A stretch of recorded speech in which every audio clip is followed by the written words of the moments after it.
ఒకటి మీరు గమనించారో లేదో, కేసీఆర్ సభ పెడుతున్నారని తెలియగానే రేవంత్ రెడ్డి తెలంగాణ రాష్ట్రం నుంచి పరారైపోయాడు. మన ముఖ్యమంత్రి రేవంత్ రెడ్డి గారు ఎటుపోయారు?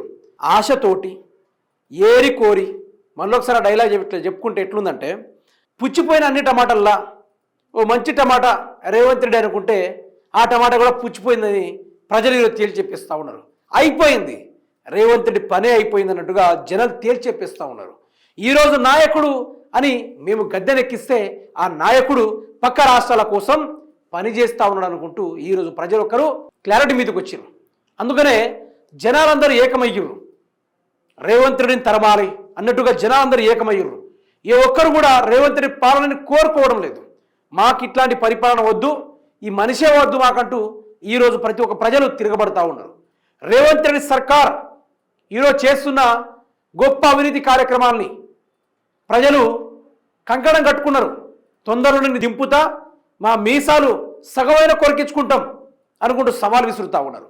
కానీ రేవంత్ రెడ్డి ఎందుకో కనబడడం లేదు. రాష్ట్రంలో ప్రజలు సమస్యలు పడుతున్నా కూడా కనబడడం లేదు. ఈరోజు రాష్ట్రంలో కొన్ని కార్యక్రమాలు కూడా రేవంత్ రెడ్డి పాల్గొనడం లేదు. ఒకవైపు మంత్రులు అసలే దేకడం లేదు రేవంత్ రెడ్డిని, ముఖ్యమంత్రిగా ఎవరు కూడా చూడడం లేదు తెలంగాణ రాష్ట్ర ప్రజానీకం. ఈరోజు రకరకాలుగా రేవంత్ రెడ్డి అలిగేషన్స్ వస్తూ ఉన్నాయి.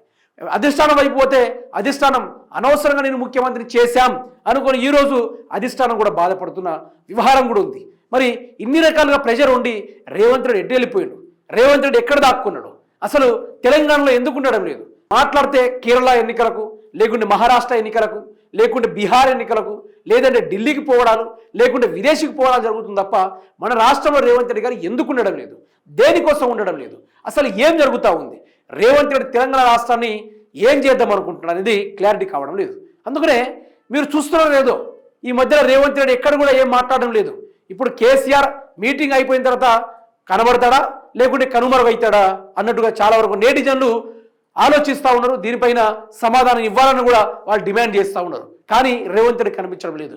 18 ఏళ్ళు వాళ్ళు కష్టపడి ఓటు హక్కును పొందుకుంటే మేము మంచి నాయకుడిని ఎన్నుకుంటే ఆ నాయకుడు ఈరోజు ఎటుపోయిందని ప్రజలు నిలదీస్తూ ఉన్నారు. ఈరోజు ఏం చేయాలో అర్థం కాక రేవంత్ రెడ్డి సతమతం అవుతా ఉన్నాడు.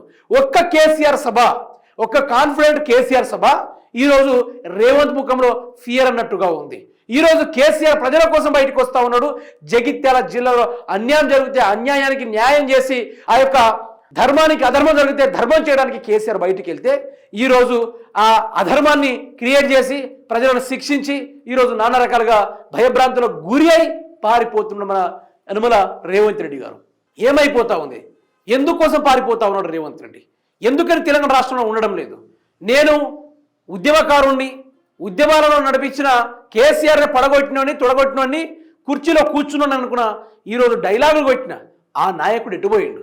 నేను నల్లమల్ల పులిని నేను తలుచుకుంటే నువ్వు వేసుకోవడానికి చెడ్డిని కూడా ఊడవీక్తా అని చెప్పిన ఆ నాయకుడు ఈరోజు కనుమరుగైపోయాడు. ఆ నాయకుడు ఎటుపోయిండు? ఈరోజు మేము తొండలు జొర్రగొడతాం, మేము మా అంతా గూండాగాలే మరొక లేరనుకొని చెప్తున్న ఈ నాయకత్వాన్ని వహిస్తూ ఆ యొక్క గూండాలకు ఊపిరి పీల్చుకోండి అన్నట్టుగా ఈరోజు రేవంత్ రెడ్డి చెప్పిన మాటలకి ఆ రేవంత్ రెడ్డి ఎటుపోయిండో అర్థం కాని పరిస్థితిలో తెలంగాణ రాష్ట్ర ప్రజలు సతమతమవుతా ఉన్నారు. ఇంత ఘోరానికి దిగజారిపోయింది ఇవ్వారం. అదంటరి ఇదంటరి తెలంగాణను మొత్తం పైకి లేపేస్తామంటారు. కానీ ఈరోజు ఒక మనిషే కనుమరుగైపోయినట్టుగా రాష్ట్ర ప్రజలు గాలింపు చేసే కార్యక్రమాలు కూడా ఉన్నాయి ఈరోజు.